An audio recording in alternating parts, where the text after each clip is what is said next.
Hello friends, मैं Dilip sir आप सभी का आपके अपने परिवार आपके अपने चैनल शहीद आजम भगत सिंह कोचिंग क्लासेस में हार्दिक स्वागत एवं अभिनंदन करता हूं। दोस्तों, हम लोग जीके जीएस की जो सीरीज चला रहे हैं उसमें आज हम लोग नेक्स्ट सेशन की शुरुआत करेंगे, ठीक है ना भैया। और ये आपके लिए बहुत ही महत्वपूर्ण सेशन है। ये क्या, जितने भी सेशन आपको दिए जा रहे हैं सब आपके लिए बहुत ही महत्वपूर्ण हैं। आगामी एग्ज़ाम जो हैं उन सभी के लिए बहुत ही महत्वपूर्ण हैं और सभी को ध्यान में रखकर बनाए जा रहे हैं। इसलिए आप लोग क्या करेंगे, फिलहाल तो ये वन लाइनर का प्रश्न है। ये सब मैंने जो इसमें दिया इस वीडियो में सब वन लाइनर वाले हैं, लेकिन आपके लिए बहुत ही इंपॉर्टेंट है, ठीक है प्यारे भाई। तो आइए शुरू करते हैं और आप लोग पहले अपना जवाब दिया करिए, बाद में फिर मेरे जो मैं दूं आंसर उसका आप क्या करिए, उसको देखने के बाद फिर उसको सही करिए। और आपके लास्ट में कितने सही कितने गलत थे तो कमेंट बॉक्स में कमेंट किया करिए, ठीक है ना, हर वीडियो में, ठीक है प्यारे भाई। और वीडियो आपको अच्छी लगे और यदि आप सच्चे देशभक्त हैं तो वीडियो को देखने से पहले आप जय हिंद जरूर लिखा करें कमेंट बॉक्स में। क्या लिखा करें? जय हिंद लिखा करें, ठीक है प्यारे भाई। कमेंट बॉक्स में जय हिंद लिख दीजिए आप सभी लोग। तो आइए शुरू करते हैं, सेशन की शुरुआत करते हैं। और ये जो सेशन है वो सिर्फ वन लाइनर है प्यारे भाई। क्या है? वन लाइनर है। आइए शुरू करते हैं। क्वेश्चन नंबर फर्स्ट आप सब देखिए और जवाब दीजिएगा। जवाब क्या देंगे आप देखते हुए चलिएगा बस शांति से, ठीक है ना, क्योंकि आपके बहुत ही महत्वपूर्ण प्रश्नों की ये सीरीज चल रही है, ठीक है भैया। देखिए कह रहा है भारत का पहला भारतीय गवर्नर जनरल कौन था। देखिए भारत का मतलब समझ रहे हैं ना, स्वतंत्र भारत का मतलब जब हम लोग स्वतंत्र हुए, हमारा देश जब स्वतंत्र हुआ उसमें भारत का जो गवर्नर जनरल था पहला, वो कौन थे भैया? कौन थे वो? श्री राजगोपालाचारी। अगर पूछे कि अंतिम गवर्नर जनरल भी कौन थे स्वतंत्र भारत के, तो भी कौन है? श्री राजगोपालाचारी। मतलब कि ये प्रथम भी हैं और ये अंतिम भी हैं, ठीक है। इनको आप क्या करेंगे, याद रखेंगे, ठीक है। कह रहा भारत और पाकिस्तान के विभाजन के समय किस योजना का सहारा लिया गया था? तो माउंटबेटन योजना। और ये योजना किसके द्वारा चलाई गई? भारत के अंतिम गवर्नर जनरल जिनका नाम था लॉर्ड माउंटबेटन, उन्होंने ही योजना चलाई थी, उसको कहा गया था माउंटबेटन योजना, ठीक है प्यारे भाई। चलिए, इसने ही योजना के तहत कहा था कि जिसको भारत जाना हो जाइए, जिसको पाकिस्तान जाना हो जा सकता है और भारत आना हो तो आ सकता है, क्योंकि आज के बाद जिसको जो कोई आएगा उसे प्रमाण पत्र या वीजे की आवश्यकता होगी, ठीक है प्यारे भाई। तो चलिए नेक्स्ट प्रश्न की ओर बढ़ते हैं। नेक्स्ट क्वेश्चन कह रहा है भारत की सागरी मार्ग की खोज किसने की? जो भारत का सागरी मार्ग है उसको किसने खोजा था भैया? Vasco da Gama. क्या नाम है इनका? वास्को डिगामा साहब। वास्को डिगामा भारत में पहली बार कहाँ आए थे? तो आप याद रखिएगा केरल। कहाँ आए थे प्यारे भाई? ये भारत के केरल में पहुंचे थे। केरल के कालीकट नामक स्थान पे पहुंचे थे। और जमोरीन नाम सुने होंगे आप लोग, वहाँ के स्थानीय राजा का क्या नाम था? जमोरीन। जमोरीन ने इनका क्या किया था? स्वागत किया था, ठीक है भैया। किसने किया था? जमोरीन ने इनका स्वागत किया था, ठीक है। और 1498 ईस्वी में ये कहाँ पहुंचे थे? भारत पहुंचे थे। कब पहुंचे थे? 1498 ईस्वी में। इस बात को भी आप याद रखेंगे। वास्को डिगामा ये निकले थे अमेरिका की यूएसए की खोज करने के लिए, ठीक है ना। और कोलंबस निकला था भारत के लिए। कोलंबस चले गए अमेरिका और ये चले गए भारत आ गए। भारत के किस तट पे पहुंचे थे? तो ये पहुंचे थे कहाँ? केरल पहुंचे थे, ठीक है ना भैया। चलिए इस बात को आप क्या करेंगे, याद रखेंगे, ठीक है ना। और भारत पहुंचने की इनकी मदद किसने की थी? गुजरात के एक नाविक ने इनकी क्या की थी? मदद की थी। और उसके सहारे से, उसके सहयोग से ये कहाँ पहुंच गए? केरल के कालीकट नामक स्थान पे पहुंचते हैं, जहाँ के स्थानीय राजा जिनका नाम था क्या? जमोरिन ने इनका क्या किया? जोरदार स्वागत किया। और इनको कहाँ भैया? भारत में ये आते हैं। और इनको भारत जब ये जा रहे थे तो इनको बहुत सारा क्या दिया गया? मसाला दिया गया अपने साथ अपने देश ले जाने के लिए। और ये रहने वाले कहाँ के हैं? पुर्तगाल के हैं। इस बात को भी आप याद रखिएगा। वास्को डिगामा कहाँ के हैं? पुर्तगाल हैं। पहला पुर्तगाली जो क्या करते हैं भैया? भारत आते हैं, ठीक है।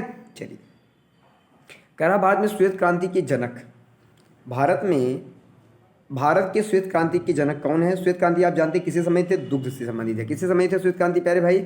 ये दूध से संबंधित है। दुग्ध से संबंधित है श्वेत क्रांति। और श्वेत क्रांति के भारत में जो जनक है वो है वर्गीज कुरियन साहब। इसको आप याद रखिएगा। अगर पूछे भारत में हरित क्रांति के जनक कौन है, तो एम एस स्वामीनाथन साहब हैं। और आप जानते हैं अभी उनकी क्या हो गई? डेथ हो गई एम एस स्वामीनाथन साहब की, ठीक है प्यारे भाई। चलिए ये सारे प्रश्न आप नोट कर लीजिएगा। कोई दिक्कत हो तो आप कमेंट बॉक्स में कमेंट करिएगा, फिर से हम लोग उसको क्या करेंगे, उसका सोल्यूशन आपको देंगे प्यारे भाई, ठीक है। चलिए नेक्स्ट प्रश्न बढ़ते हैं। क्वेश्चन नंबर 5 देखिए।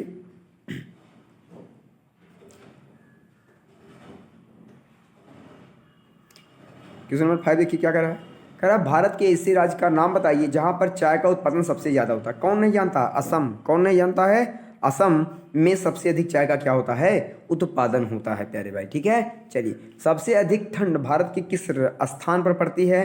तो इसको आप कौन नहीं जानते हैं बताइए? ले मतलब क्या है? लद्दाख। ले मतलब लद्दाख, जो कि ले की क्या है? राजधानी है। क्या है? राजधानी है। लद्दाख। ठीक है, आप जानते हैं लद्दाख एक नया अब क्या बन गया है प्यारे भाई। पहले क्या थे ये लोग, जम्मू कश्मीर स्टेट था, अब दोनों क्या है कि शासित प्रदेश यूनियन टेरिटरी बन गए हैं। उसकी राजधानी क्या है, लेह है, और लेह सबसे क्या है, ठंडा स्थल है। इसको आप याद रखेंगे, ठीक है ना। चलिए आगे चलें, नेक्स्ट प्रश्न पर चलते हैं। किस शहर में भारत का जंतर मंतर, आप जानते हैं ये जंतर मंतर स्थल जो स्थित है वह दिल्ली में है। आप जानते होंगे अभी यहीं बाबा रामदेव, कौन, बाबा रामदेव, जिन्होंने क्या किया, एक सभा का आयोजन किया था, बाद में उसमें लाठीचार्ज हो गया था, उसके बाद उनको भागना पड़ा वहाँ से। तो ये सब कहाँ था, जंतर मंतर, ये कहाँ पड़ता है। और रामलीला मैदान भी वहीं है, याद रखिएगा। रामलीला मैदान में भी एक बार ऐसी घटना घट चुकी है, ठीक है। रामलीला मैदान और जंतर मंतर ये दोनों कहाँ है, नई दिल्ली में है। कहाँ है भैया, दिल्ली में है, बहुत ही महत्वपूर्ण है, इसको आप याद रखेंगे, ठीक है। नेक्स्ट प्रश्न, चावल का सबसे अधिक उत्पादन भारत के किस राज्य में किया जाता है। तो आप जानते हैं सबसे ज़्यादा चावल कहाँ होता है, पश्चिम बंगाल में। सबसे ज़्यादा गेहूं कहाँ होता है, तो यूपी में होता है। इस बात को भी आप याद रखेंगे, ठीक है। सबसे ज़्यादा गेहूं कहाँ होता है, यूपी में होता है। सबसे ज़्यादा चावल कहाँ होता है, पश्चिम बंगाल में होता है, ठीक है। आगे चलिए, कह रहा सबसे महंगा शहर भारत का कौन सा है, नाम बताइए। भारत का जो सबसे महंगा शहर है, आप जानते हैं उसे क्या कहते हैं, मुंबई कहते हैं। क्या कहते हैं, मुंबई को कहते हैं सबसे महंगा शहर। आप जानते हैं लोग कहते हैं कि मुंबई में बहुत सारा पैसा है, उसको उड़ रहा है, लोग पकड़ने वाले चाहिए, ऐसा लोग कहते हैं गांव में। तो फिर याद रखिएगा सबसे महंगा शहर कौन सा है, मुंबई है, याद रखिएगा, ठीक है ना। मुंबई जो कि महाराष्ट्र में है, ठीक है प्यारे भाई। तो यहाँ तक मुझे पूर्ण विश्वास है कि आपको क्वेश्चन 9 तक सभी प्रश्न क्या हो गए होंगे, विधिवत तरह से तैयार हो गए होंगे, ठीक है। आइए आगे चलते हैं, नेक्स्ट क्वेश्चन की ओर बढ़ते हैं प्यारे भाई। क्वेश्चन नंबर 10 भी देख लीजिए आप लोग, क्वेश्चन नंबर 10 को भी देख लीजिए। कह रहा है कि भारत में हरित क्रांति के जन्मदाता किसे कहा जाता है, उनका नाम बताइए। भी मैंने बताया MS स्वामीनाथन साहब, जिनका हाल ही में क्या हो गया, निधन हो गया। अभी क्या हो गया, इनका निधन हो गया। इस बात को आप याद रखेंगे। अगर पूछे विश्व में किसे कहा जाता है, तो नार्मन बोरलाग साहब को कहा जाता है। किसे कहा जाता है, नार्मन बोरलाग साहब को क्या कहा जाता है, भारत में हरित क्रांति का जनक कहा जाता है। सॉरी, विश्व में हरित क्रांति का जनक कहा जाता है नार्मन बोरलाग साहब को। और भारत में किसे कहा जाता है हरित क्रांति का जनक, तो स्वामीनाथन साहब को, जिनका हाल में निधन हो गया, ठीक है। चलिए, सबसे लंबी सड़क भारत की कौन सी है, नाम बताइए। तो आप जानते हैं GT रोड, कौन सी रोड, GT रोड, जिसका निर्माण किसने करवाया था, शेरशाह सूरी ने करवाया था। किसने करवाया था, शेरशाह सूरी, जिसे आप ग्रैंड ट्रैंक रोड भी कहते हैं। किसने करवाया था भैया, शेरशाह सूरी ने करवाया था। किसने करवाया था, शेरशाह सूरी। इस बात को भी आप याद रखेंगे, ठीक है। चलिए नेक्स्ट प्रश्न की ओर बढ़ते हैं। क्वेश्चन नंबर 12 आपके सामने है, इसको देखिए और इसका राइट आंसर दीजिए, ठीक है। चलिए क्वेश्चन नंबर 2 कह रहा है भारत के राष्ट्रीय पक्षी का नाम बताइए। भारत का राष्ट्रीय पक्षी क्या है, मोर है, ठीक है। राष्ट्रीय पशु क्या है, बाघ है, आप सब जानते होंगे, ठीक है ना। राष्ट्रीय पक्षी मोर है, मयूर इसे आप कहते हैं, और राष्ट्रीय पशु क्या है, बाघ है, ठीक है ना। इसको आप जानते होंगे। चलें भैया आगे, चलिए आगे चलते हैं। नेक्स्ट, भारत के सबसे पहले परमाणु रिएक्टर का नाम बताइए। तो क्या नाम था, अप्सरा। क्या नाम था, अप्सरा है। क्या नाम है इसका, अप्सरा नाम है इसका। क्या नाम है प्यारे भाई, अप्सरा नाम है। इसको आप क्या करेंगे, याद रखेंगे। क्या नाम है इसका, अप्सरा नाम है इसका। क्या नाम है, अप्सरा, ठीक है। तो राइट आंसर क्या हो जाएगा, अप्सरा। किस भारतीय फिल्म को विशेष ऑस्कर अवार्ड से सम्मानित किया गया है, मतलब कि वो कौन सी भारतीय फिल्म है जिसे विशेष ऑस्कर अवार्ड से सम्मानित किया गया है, वो है पाथेर पंचाली। क्या नाम है, पाथेर पांचाली। ये इसको विशेष ऑस्कर अवार्ड से क्या किया गया था, सम्मानित किया था। इसको आप याद रखिएगा। भारत रत्न पुरस्कार सबसे पहले किस भारतीय को मिला था। आप जानते हैं हमारे देश के जो सर्वपल्ली राधाकृष्णन जी थे, डॉक्टर सर्वपल्ली राधाकृष्णन, इनको दिया गया था, ठीक है भैया, जो कि उपराष्ट्रपति थे, ठीक है ना। कौन है ये, पूर्व उपराष्ट्रपति हैं, उनको क्या किया गया था, पहली बार भारत रत्न से सम्मानित किया गया था, ठीक है। कह रहा भारत में जो रुपए का चिन्ह है वो क्या है भैया, वो आपके सामने देखिए, इस तरह लिखा जाता है रुपए को, ठीक है। और ये रुपए का चिन्ह किसने दिया, ये D उदय कुमार जी ने दिया, जो कि मुंबई के IIT मुंबई के क्या थे, छात्र थे। उन्होंने भारत के रुपये का क्या दिया, चिन्ह दिया। इस बात को भी आप क्या करेंगे, याद रखेंगे, ठीक है प्यारे भाई। अगर इतनी बात समझ गई हो तो चलिए आगे बढ़ते हैं नेक्स्ट प्रश्न की ओर। क्वेश्चन नंबर 70 से देखिए क्या कह रहा है। आर्थिक उदारीकरण का प्रारंभ भारत में कब हुआ। आर्थिक उदारकारी का जो आर्थिक उदारीकरण है, इसका प्रारंभ भारत में कब हुआ, आप मुझे बताइए। औद्योगिक लाइसेंस नीति में वास्तविक बदलाव के साथ, जो औद्योगिक लाइसेंस नीति थी ना, उसमें जब वास्तविक रूप से क्या हुआ, बदलाव हुआ, तो किसका प्रारंभ हुआ, आर्थिक उदारीकरण का प्रारंभ हुआ। ठीक है प्यारे भाई। चलिए, कह रहा है जनसंख्या का घनत्व भारत के किस घनत्व में सबसे अधिक है, मतलब जनसंख्या का घनत्व भारत के किस राज्य में सबसे अधिक है। तो बताइए भारत के किस राज्य में सबसे अधिक जनसंख्या घनत्व। तो आप जानते हैं बिहार में। कहाँ है? बिहार में 1106 लोग रहते हैं। कितने लोग रहते हैं? 1106 लोग रहते हैं। ठीक है ना। चलिए, और सबसे कम पूछा जाए तो अरुणाचल प्रदेश। कहाँ है? अरुणाचल प्रदेश। कितने लोग रहते हैं? 17 लोग रहते हैं यहाँ प्रति वर्ग किलोमीटर में। इस बात को भी आप क्या करेंगे? याद रखेंगे। ठीक है प्यारे भाई। चलिए, कौन सा, अच्छा आप मुझे कमेंट बॉक्स में कमेंट करिएगा कि यूपी का जनघनत्व कितना है। किसका भैया? यूपी का जनघनत्व कितना है। आप कमेंट बॉक्स में कमेंट करके मुझे बताएंगे कि यूपी का जनघनत्व कितना है। ठीक है। चलिए, कौन सा राज्य भारत के सबसे अधिक राज्यों की सीमाओं को स्पष्ट करता है। बताइए कौन सा राज्य भारत के सबसे अधिक राज्य की सीमाओं को स्पष्ट करता है। आप जानते हैं कौन है? मेरा, हमारा, हम सबका प्यारा सा मासूम सा चेहरे वाला उत्तर प्रदेश है, जो कि किसको, एक राज्य को भी टच करता, एक कंट्री को भी टच करता है, जिसका नाम है नेपाल। क्या नाम है? नेपाल। ठीक है ना भैया। किसको टच करता है? नेपाल को भी टच करता है। इस बात को आप क्या करेंगे? याद रखेंगे। ठीक है प्यारे भाई। चलिए आगे चलें। चलिए नेक्स्ट प्रश्न करते हैं।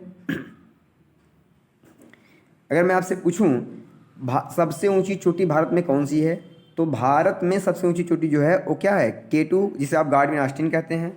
और भारत में पूर्व से स्थित कौन है? कंचनजंगा है। आप इसको जानते होंगे। अगर विश्व की सबसे ऊंची चोटी पूछे तो माउंट एवरेस्ट। क्या नाम है? Mount Everest. इस बात को आप याद रखेंगे। ठीक है ना। किस उत्पादन के कारण भारत आत्मनिर्भर है, मतलब भारत में ऐसा कौन सा उत्पादन होता है जिसके कारण भारत क्या है? पूर्ण रूप से आत्मनिर्भर है। वो है लोहा, आयरन, जिसका संकेत क्या होता है? Fe होता है। इस बात को भी आप क्या करेंगे? याद रखेंगे। ठीक है। चलिए आगे चला जाए। चलिए नेक्स्ट प्रश्न की ओर बढ़ते हैं। क्वेश्चन नंबर 22 देखिए, आपके सामने है। आप इसका क्या करिए? राइट आंसर दीजिए। कह रहा है भारत को किस जोन में रखा जाता है। भारत को किस जोन में रखा जाता है, उसका नाम बताइए। टाइम जोन क्या रखा जाता है इसका? टाइम जोन फर्स्ट में रखा गया। किस में रखा गया? टाइम जोन फर्स्ट में रखा गया। किसको भैया? भारत को टाइम जोन फर्स्ट में रखा गया है। ठीक है। कह रहा है ईस्ट इंडिया कंपनी का पहला भारत का गवर्नर जनरल कौन था। ईस्ट इंडिया कंपनी का पहला भारत का गवर्नर जनरल कौन था? तो वारेन हेस्टिंग। क्या नाम है उनका? Warren Hasting. East India Company Bharat में कब आई? 1600 ईस्वी में आई। कब आई? 1600 ईस्वी में आई। ठीक है ना। ये कब आई थी भारत में? 1600 ईस्वी में आई थी। कब आई थी प्यारे भाई? 1600 ईस्वी में आई थी। इस बात को आप याद रखिएगा। ईस्ट इंडिया कंपनी की भारत में कब आई? 1600 ईस्वी में आई। ठीक है। चलिए, तो इसका पहला जो गवर्नर जनरल था उसका क्या नाम है? Warren Hasting. ठीक है। चलिए नेक्स्ट प्रश्न की ओर बढ़ते हैं। नेक्स्ट प्रश्न देखिए और जवाब दीजिए। इसका राइट आंसर क्या होगा बताइएगा। कह रहा भारत में सबसे पहले किस यूरोपीय ने अपना व्यापार फैलाया था, उसका नाम बताइए। अभी मैंने आपको बताया सबसे पहले कौन से यूरोपीय भारत में आए थे भैया? तो पुर्तगाली सबसे पहले भारत में आए थे। कौन आया था भारत में सबसे पहले? पुर्तगाली आए थे। कौन आया था? पुर्तगाली। तो इसलिए पहला व्यापार भी कौन फैलाएगा? पुर्तगालियों ने फैलाया। किसने फैलाया? पुर्तगालियों ने फैलाया। ठीक है। कह रहा किस देशांतर में भारत का मानक समय लिया जाता है। किस देशांतर से भारत का मानक समय लिया जाता है? तो आप जानते हैं 82.5 डिग्री सेंटीग्रेड। कौन है? 82.5 डिग्री। इसे आप क्या कहते हैं? IST कहते हैं। क्या कहते हैं? IST, इंडियन स्टैंडर्ड टाइम, जो कि आप जानते हैं इलाहाबाद के नैनी से गुजरा था। लेकिन इस समय लोग कहते हैं कि कहाँ से हो गया है प्यारे भाई बताइए। अभी ये इलाहाबाद के कहाँ से गुजरा था? नैनी से। अब लोग कहते हैं कि मिर्ज़ापुर तक चला गया। कहाँ तक? मिर्ज़ापुर तक हो गया है ये। ठीक है। तो ये बात आपको याद रहेगी ना। भारत का मानक समय क्या है? IST, इंडियन स्टैंडर्ड टाइम है 82.5 डिग्री सेंटीग्रेड। ठीक है भैया। चलिए नेक्स्ट, किस स्थान से भारत का मानक समय लिया जाता है? तो देखो मैंने भी बताया ना, कहाँ से पहले नैनी था, वर्तमान में लोग कहाँ कहते हैं? मिर्ज़ापुर में है। कहाँ है? मिर्ज़ापुर में हो गया है। इसको भी आप क्या करेंगे? याद रखेंगे। ठीक है प्यारे भाई। चलिए इसका समय का निर्धारण। नेक्स्ट क्वेश्चन बढ़ते हैं। ग्रीनविच मीन टाइम भारत के मानक समय से कितना अंतर होता है? 5.5 घंटे। कितने घंटे? 5.5 घंटे इसमें क्या होता है? अंतर होता है। इस बात को भी आप क्या करेंगे? याद करेंगे। अच्छा, ग्रीनविच मीन टाइम मतलब GMT। क्या होता है? GMT, जो लंदन से होकर गुजरती है। कहाँ से गुजरती है? लंदन से होकर गुजरती है प्यारे भाई। और ये विश्व के सभी देशों के मानक समय का क्या करती है? निर्धारण करती है। विश्व के सभी देशों के मानक समय को क्या करती है? निर्धारण करती है। उसका क्या नाम है? GMT। क्या नाम है? GMT। इसका फुल फॉर्म क्या है? ग्रीनविच मीन टाइम है, जो कि इससे GMT समय भारत के मानक समय से कितना अंतर है दोनों में? तो जो हमारा है, क्या नाम है हमारे यहाँ समय का? IST, Indian standard time. इससे कितना आगे है? 5.5 घंटे क्या है? आगे है। कितने घंटे? 5.5 घंटे इससे क्या है? आगे है। इस बात को आप याद रखेंगे। ठीक है प्यारे भाई। चलिए आगे चलते हैं नेक्स्ट प्रश्न की ओर। सबसे पूर्व पश्चिम स्थानों में भारत के कितने सबसे पूर्व और पश्चिमी स्थानों में भारत के कितनी बार विचलित होती हैं? मतलब सबसे पूर्व पश्चिम स्थानों में भारत के कितनी बार विचलित होती हैं? तो 4 बार विचलित होती हैं। कितनी बार? 4 बार। ये प्रश्न शायद कुछ अधूरा है, ठीक है। ये प्रश्न कुछ क्या है? अधूरा है, जिसमें कुछ शायद समझ में नहीं आ रहा है, मतलब कि क्या कहना चाह रहा है प्रश्न, ठीक है। तो फिलहाल आप लोग इतने प्रश्नों को क्या करेंगे, याद रखेंगे। 27 प्रश्न आपके थे आज के सेशन के। इसके साथ ही ये वीडियो क्या होता है, समाप्त होता है। आज का सेशन समाप्त होता है। फिलहाल आपका जो ये 1 लाइनर लिखाया गया प्यारे भाई, जो हमने दिया भी, ये बहुत ही महत्वपूर्ण था। आप इसको पूर्ण विश्वास ईमानदारी के साथ पढ़िएगा, ठीक है। और मुझे पूर्ण विश्वास है आपके बहुत ही हेल्पफुल होगा ये वीडियो। और अगर आपको वीडियो अच्छा लगे तो वीडियो को लाइक किया करें, चैनल को सब्सक्राइब कीजिए, अपने दोस्तों को भी सूचित कीजिए, ठीक है। और सबके पास शेयर भी कीजिए, और अपना प्यार और स्नेह इसी तरह बनाए रखें, ठीक है प्यारे भाई। और कमेंट बॉक्स में लास्ट में जय हिंद लिखना ना भूलें, ठीक है प्यारे भाई। तो चलिए इसी के साथ अपनी बाड़ी को विराम देते हैं। जय हिंद, जय भगत, जय संविधान, सत श्री अकाल।